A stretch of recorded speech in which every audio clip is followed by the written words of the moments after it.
बच्चों का जन्मदिन हमें किस प्रकार मनाना चाहिए, ये हमें सीखना चाहिए। आजकल बच्चों के जन्मदिन में हम लोग केक ले आते हैं, काट करके मोमबत्ती बुझा करके और हैप्पी बर्थडे टू यू कह लेते हैं। समझदारी का विषय है, कॉमन सेंस है, तो आप समझेंगे। हमारा जो भारत है, हम लोग दीपक बुझाना नहीं जानते, हम लोग तो दीपक जलाना जानते हैं। हम लोग दीपक जलाते हैं, दीपक को कभी बुझाते नहीं हैं, और फूंक मार करके तो कभी नहीं बुझाते हैं। बुझाना होता है दीपक को तो कपड़े से बुझाते हैं या हाथ से ऐसे बुझा देते हैं, पर मुंह से नहीं बुझाते, फूंक मार के नहीं बुझाते। सही है क्या? हमारे भारत में दीप जलाने की परंपरा रही है, ज्योत से ज्योत जलाते चलो, प्रेम की गंगा बहाते चलो। पर विदेशी कल्चर बुझाना जानता है, आज वही कल्चर को भारत अपना बैठा है। आजकल बच्चों का जन्मदिन होता है तो बच्चों से ही दीप बुझाया जाता है। अरे पढ़े लिखे हो, पढ़े लिखे, थोड़ी तो अक्ल होनी चाहिए, कॉमन सेंस भी तो कोई चीज होती है। दीपक बुझाना क्या ये उचित है? आप आरती करते हो भगवान की तो दीप बुझा के कि जला के? दीपावली में दीप जलाते हो कि बुझाते हो? गृह प्रवेश में दीप जलाते हो कि बुझाते हो? हर शुभ कार्य में दीप जलाया जाता है, और बच्चे के जन्मोत्सव में दीप बुझा रहे हो। बताओ, भारतवासियों को आपको शोभा नहीं देता। अमेरिका जापान का आदमी बुझाए तो चलेगा, क्योंकि वो मूर्ख लोग हैं, और ये विश्व गुरु भारत आज ये हरकत कर रहा है तो निंदनीय है ही। आप समझदार लोग हैं, पूरी दुनिया में सबसे ज्यादा शिक्षित भारत में ही हुआ करते थे। अब प्रेजेंट में कितने हैं मैं नहीं जानता। शून्य का आविष्कार भारत ने किया, आर्यभट्ट भारतीय थे।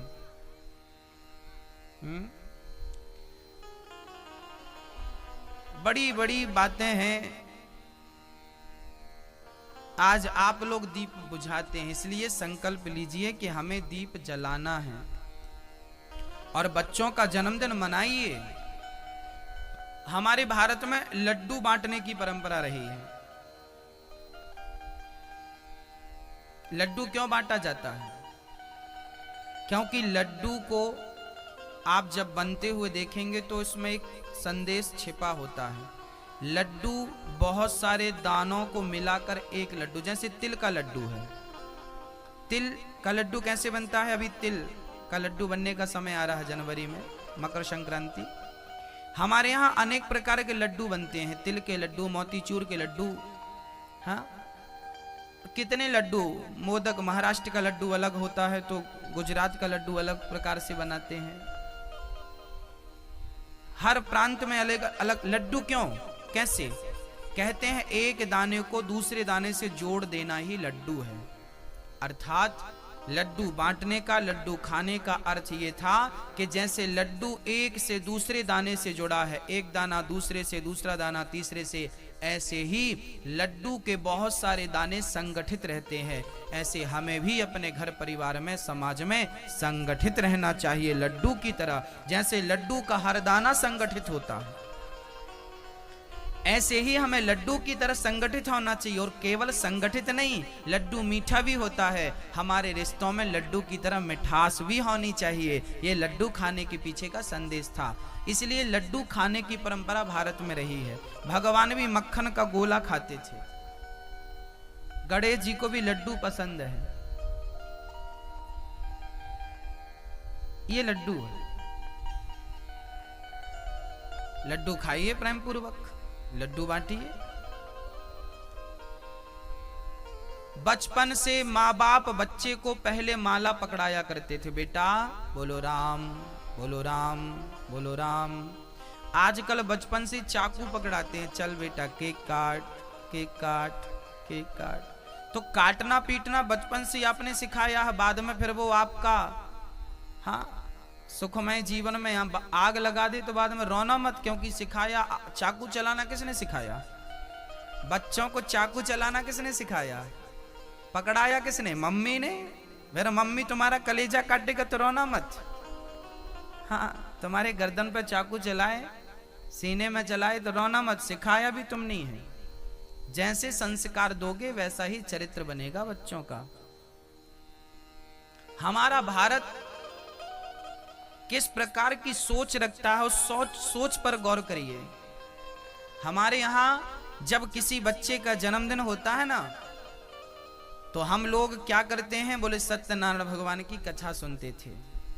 उससे क्या होता है, घर पे भगवान का नाम होगा, कीर्तन होगी, इसी बहाने कन्याओं का, ब्राह्मणों का आगमन होगा, वो लोग अन्न खाएंगे तो अन्न भी शुद्ध होगा, कीर्तन होगा तो वातावरण भी शुद्ध होगा, पंडित जी छोटा सा हवन कराएंगे तो घर का वातावरण शुद्ध हो जाएगा, भगवान का और विप्र देवताओं का बच्चों को आशीर्वाद मिल जाएगा, बच्चे दीर्घजीवी बन जाएंगे। यही जन्मदिन था।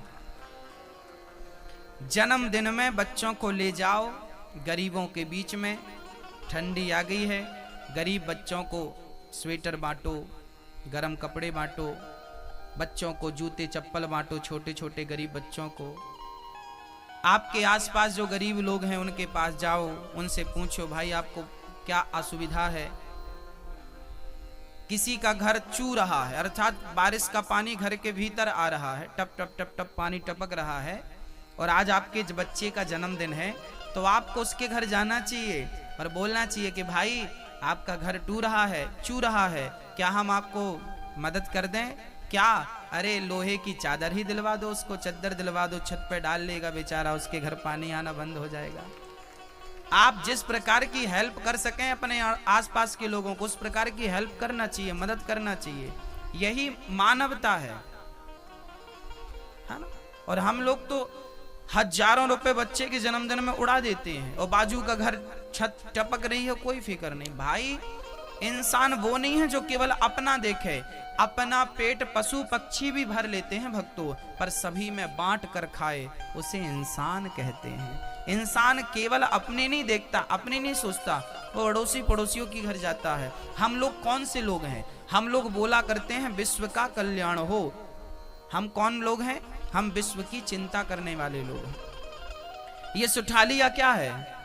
ये सुठालिया गांव नहीं है। ये सुठालिया में जितने लोग हैं और जितने घर हैं, ये पूरा सुठालिया गांव की तरह ना रहे, एक परिवार की तरह रहे। वसुधैव कुटुंबकम। गांव का हर सदस्य हमारा परिवार है, चाहे वो अमीर हो, गरीब हो, ब्राह्मण हो, क्षत्रिय हो, वैश्य हो, शूद्र हो। गांव का हर सदस्य हमारा एक परिवार है।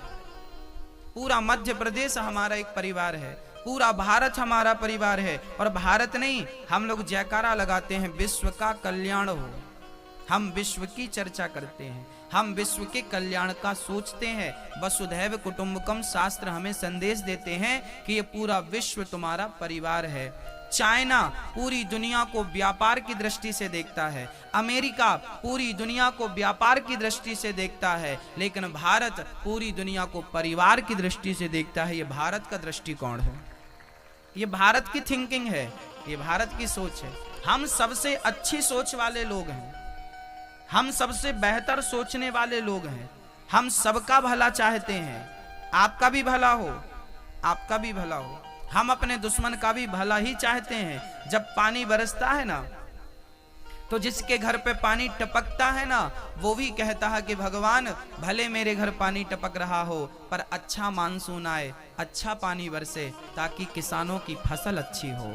जिसका घर टपकता है वो भी अच्छे मानसून की कामना करता है। हमारा भारत, हमारे लोग केवल अपनी चिंता नहीं, विश्व की चिंता में ही चिंतित रहते हैं। ये भारत की सोच है। ऐसी सोच हमें रखनी चाहिए। और जन्मदिन किस तरीके से मनाएं, आप समझ गए होंगे।